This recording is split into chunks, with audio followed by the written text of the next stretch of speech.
Manitoba, I have a victim down in the front yard, and they're still hearing shots.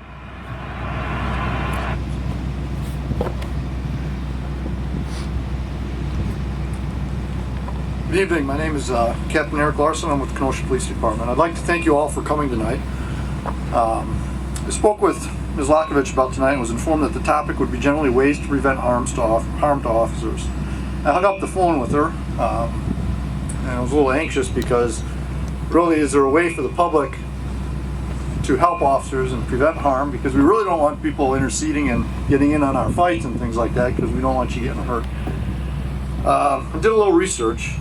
Over the last decade, annually, there have been on average 154 officers killed in the line of duty, 57,892 assaulted, and 15,483 injured.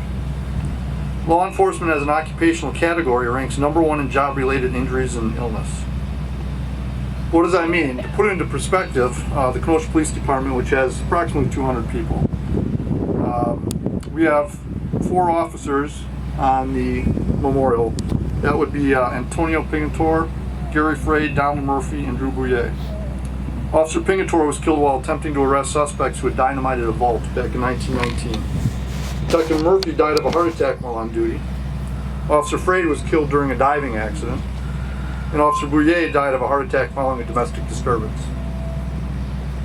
I then saw and thought about how many people in the department left on duty disability. Wasn't sure of the exact numbers, but I know of at least one that was due to gunfire, and a number of others that were from injuries from car accidents. Finally, to get more recent, I was looking at my emails. I just realized how many officers are injured when I found that last 2 weeks we had 6 just injured in the last 2 weeks. 2 were injured in motorcycle accidents, and 4 fighting with individuals in separate incidents. A lot of people look at officers as being these big tough guys. We've got guns, we've got badges, we've got nightsticks, pepper spray, tasers, we've got shotguns. But looking back at these incidents, regardless of everything we carry, we're vulnerable. And this vulnerability also carries through in our personal lives. In the last 5 years, 2 of our officers have taken their own lives. So the question becomes, and it goes back to, what can the public do about preventing this harm to law enforcement officers? And basically, I drew from this, given the number of accidents and other things. Number 1, prevent accidents. Look out for us. There's lights on our cars, and I know that they can capture your attention and draw you to it, but pay attention to what's going on in the roadway so that you don't hit one of us. Also, when we go lights and sirens, listen for us. Look and listen.